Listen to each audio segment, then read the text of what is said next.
Hello student, welcome to my channel सरमन lecturer. अगर आप क्लास 10th में हो, सामाजिक विज्ञान की तैयारी कर रहे हो और आपको समझ में नहीं आ रहा तैयारी कैसे करें, फिलहाल आप लोग सामाजिक विज्ञान की जो है ना ज्यादातर क्वेश्चन सॉल्व करो। जैसे ऑब्जेक्टिव क्वेश्चन है, दीर्घ उत्तरीय प्रश्न है एंड लघु उत्तरीय, अतिलघु, इन सबको ज्यादा सॉल्व करो। बुक को पढ़ने की जरूरत नहीं है क्लास 10 सामाजिक विज्ञान की। अगर आप इंटरेस्टेड हो, पढ़ना चाहते हो तो बुक को भी पढ़ सकते हो, कोई दिक्कत नहीं है।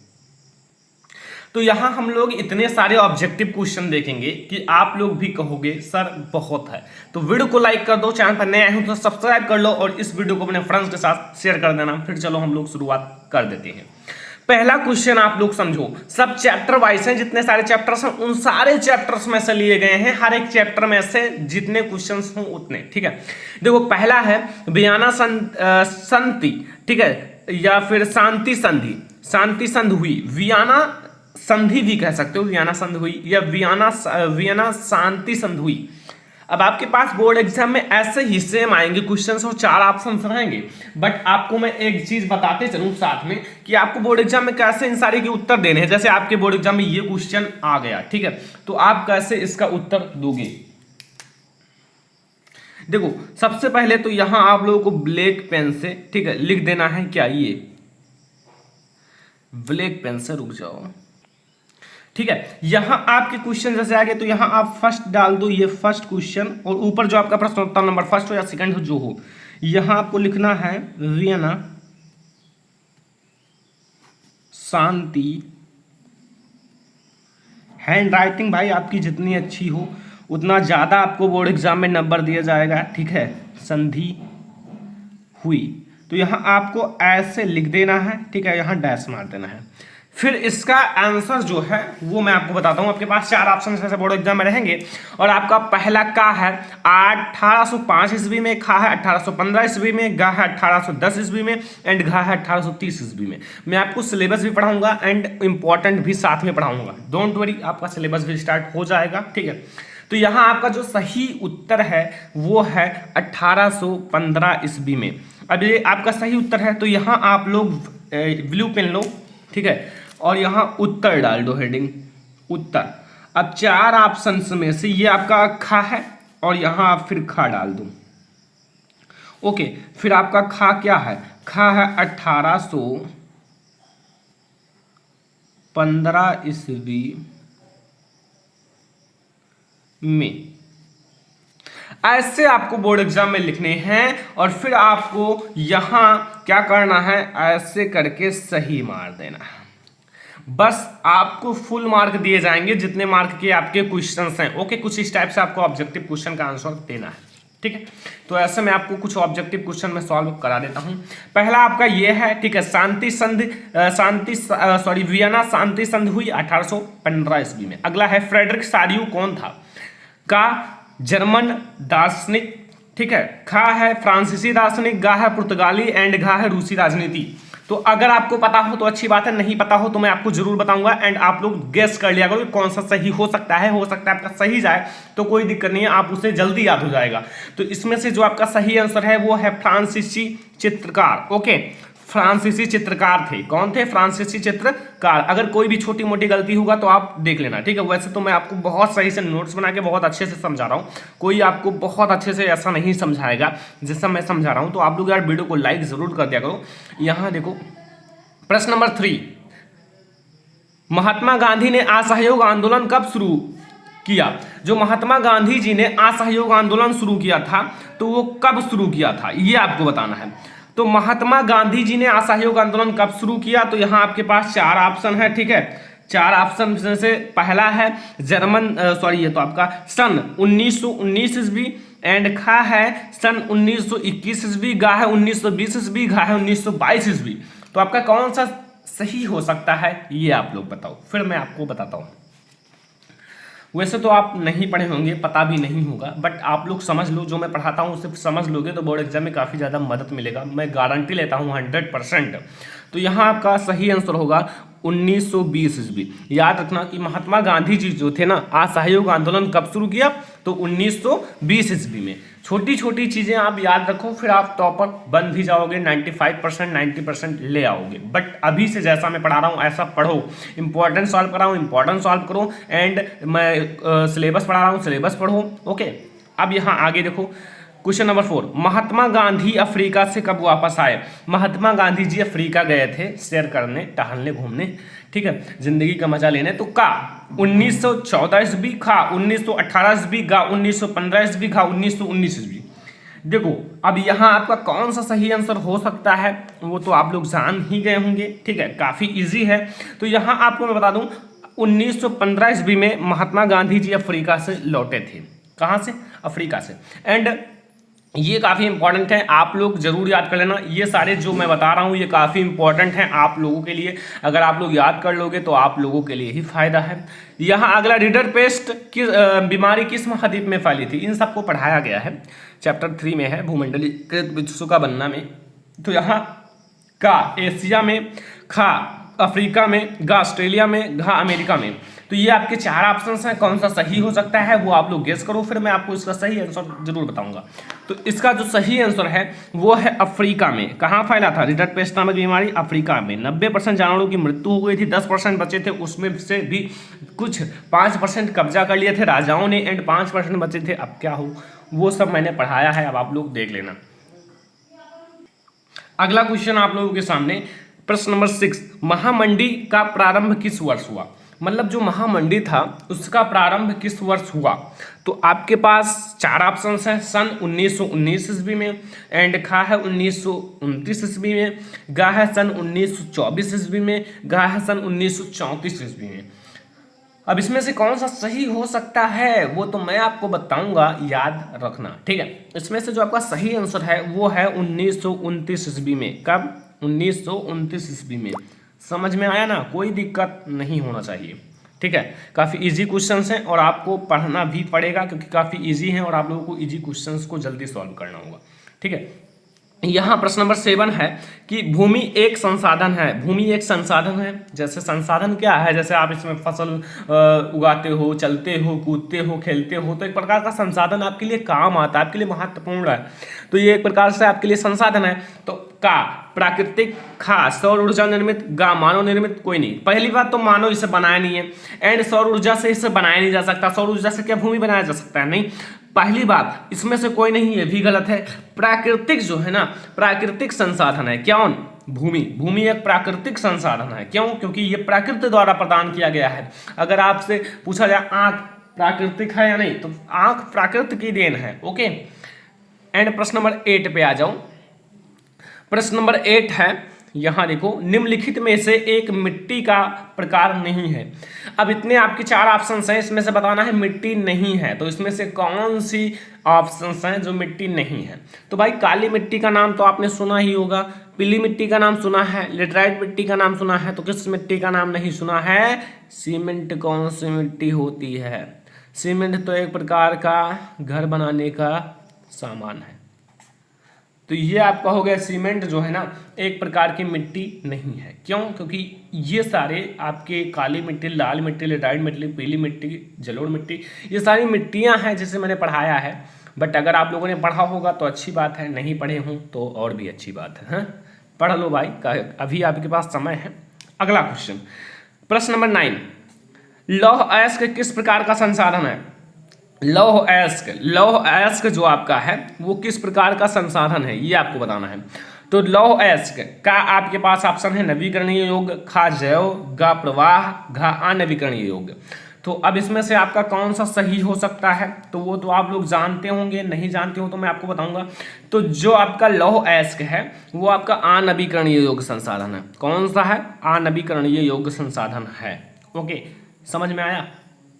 तो यहाँ आपका अनवीकरणीय योग्य संसाधन कौन सा है? लौह अयस्क। अगला, श्वेत क्रांति संबंधित है। श्वेत क्रांति जो है ना संबंधित है का दुग्ध उत्पादन से, खा कृषि उत्पादन से, गा चाय उत्पादन से, घा मत्स्य उत्पादन से। तो यहाँ श्वेत मतलब सफेद, क्रांति, और सफेद इसमें से क्या होता है? कृषि सफेद होती है, चाय सफेद होता है, मत्स्य उत्पादन सफेद होता है, कुछ नहीं होता। दूध जो होता है वो सफेद रंग का होता है, इसलिए आप लोग सीधा टिक मारो दुग्ध उत्पादन पर। किस पर? दुग्ध उत्पादन पर। समझ में आया ना? तो श्वेत क्रांति संबंधित किससे है? दुग्ध उत्पादन से संबंधित है। प्रश्न नंबर 11 देखो, प्रश्न नंबर 11 है, देखो यहां निम्नलिखित में से कौन सी खरीफ फसल है? इसमें से आपको बताना है कौन सी खरीफ फसल है। का चना, खा कपास, गा है एंड धान एंड घा, इसे आप बी है तो इसे खा मान लेना, वो तो मैंने लिख दिया। सी है तो सी आप लोग क्या मानोगे? गा। ये खा है एंड ये गा है, ठीक है। वी एंड सी, वी मतलब खा एंड सी मतलब घा, तो इसी को सही मार लो। दोनों है, कपास एंड धान दोनों है, ठीक है। तो यहां से आपके 11 क्वेश्चंस कंप्लीट हो गए, कोई दिक्कत नहीं होगा, काफी इजी हैं। अगर आप लोगों ने समझा होगा तो बहुत ज़्यादा इजी है। तो अब हम लोग बढ़ते हैं अगले क्वेश्चंस की ओर। तो यहाँ 12 नंबर क्वेश्चन है, हेमेटाइट किस खनिज का अयस्क है? जो हेमेटाइट है वो किस खनिज का अयस्क है? का, लौह, खा जस्ता, गा मैग्नीज, घा कोयला। तो हेमेटाइट जो है वो किस खनिज का अयस्क है? तो वो आप लोग जानते होंगे हेमेटाइट। देखो हेमेटाइट जो है ना वो आपका लौह खनिज का अयस्क है। किस खनिज का अयस्क है? लौह खनिज का अयस्क है, याद रखना। छोटा छोटा क्वेश्चन हैं, आपको याद रखना पड़ेगा और काफी इंपॉर्टेंट है, इसलिए मैं आपको बता रहा हूं। वैसे आपको मैं क्यों बताऊंगा जब इंपॉर्टेंट नहीं है। प्रश्न नंबर 13, झरिया प्रसिद्ध है। झरिया किसके लिए प्रसिद्ध है? का कोयला, खा लोहा, गा जस्ता, घा तांबा। तो आप लोग याद रखना, ये बहुत इंपॉर्टेंट क्वेश्चन है जो कि कई बार पूछा भी गया है। झरिया जो है प्रसिद्ध है, तो वो आप लोग याद रखना, झरिया जो है ना वो कोयला के लिए प्रसिद्ध है। किसके लिए प्रसिद्ध है? कोयला के लिए प्रसिद्ध है। ओके, याद रखोगे ना स्टूडेंट? आप लोग जरूर याद रखना, ठीक है, ये मैं कह रहा हूं। अगला, वायु परिवहन का राष्ट्रीयकरण कब किया गया? वायु परिवहन का राष्ट्रीयकरण कब किया गया? सन 1947 ईस्वी में, एंड खा है सन 1953 ईस्वी में, गा है 1958 ईस्वी में, घा है 1962 ईस्वी में। तो आपके पास 4 ऑप्शंस हैं। अब इसमें से आपको बताना है कि जो वायु परिवहन का राष्ट्रीयकरण है कब किया गया। वायु परिवहन याद रखना। तो यहाँ आपका कौन सा सही आंसर हो सकता है, तो वो आप लोग बताओ। तो इसका सही आंसर होगा 1953 ईस्वी में। कब? 1953 ईस्वी में। ओके, 1953 ईस्वी में। समझ में आ गया? कोई दिक्कत तो नहीं है ना? कोई कंफ्यूजन हो, कोई डाउट हो तो हमसे पूछ सकते हो, ठीक है। कमेंट बॉक्स में, मैं कमेंट बॉक्स हमेशा चेक करता हूँ, रिप्लाई भी देता हूँ बहुत सारे लोगों का।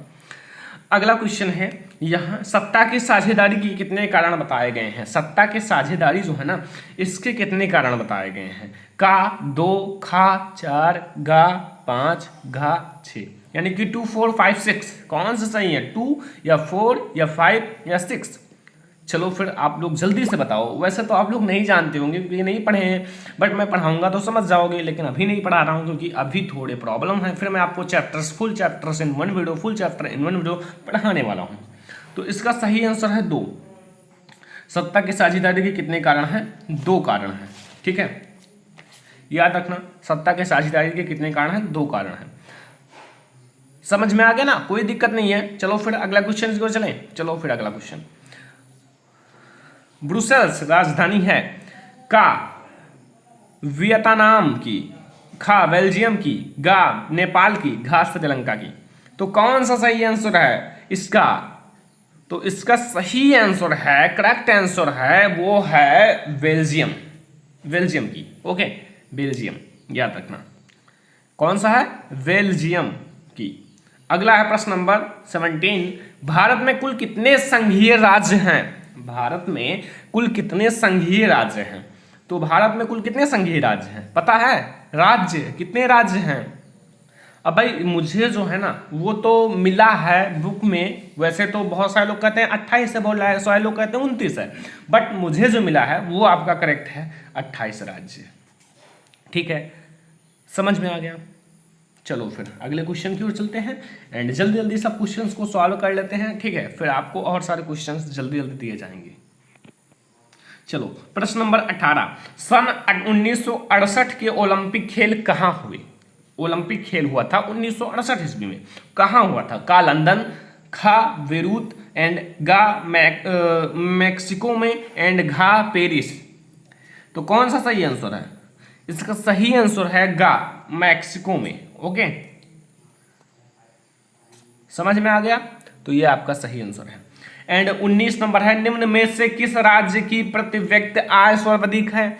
4 ऑप्शन हैं आपके, 4 राज्य हैं इंडिया के, हरियाणा, बिहार, राजस्थान, मेघालय। तो ये आपके 4 ऑप्शन है और इसमें आपको बताना है किस राज्य की प्रति व्यक्ति आय अधिक है, सर्वाधिक है, जहां प्रति व्यक्ति आय ज्यादा होता है। तो वो आपका राज्य है राजस्थान। देखो एक ट्रिक है, राज से राज्य, राज से राजस्थान, याद रखना। यहां से आप इसे कनेक्ट कर सकते हो और आपको याद हो सकता है, राज्य एंड राजस्थान। ठीक है, विनिर्माण क्षेत्र में आता है, विनिर्माण क्षेत्र में आता है प्राथमिक, द्वितीयक, तृतीयक या ये सभी? कौन सा सही है? प्राथमिक, द्वितीयक, तृतीयक या ये सभी? तो इसका जो सही आंसर है वो है द्वितीयक, द्वितीयक। ठीक है, विनिर्माण क्षेत्र में आता है, द्वितीयक क्षेत्र में आता है विनिर्माण क्षेत्र। ठीक है, समझ में आया? कोई दिक्कत तो नहीं है? कंफ्यूजन हो तो आप उसे क्लियर कर लेना। अगला है, विश्व व्यापार संगठन की स्थापना कब हुई? विश्व व्यापार संगठन की स्थापना कब हुई? विश्व व्यापार संगठन की स्थापना कब हुई? तो 1 जनवरी सन 1994, खा है 1 जनवरी सन 1995, गा है 1 जनवरी सन 1996, घा है 1 जनवरी सन 2000। तो इसका सही आंसर है 1 जनवरी सन 1995। ठीक है, समझ में आया?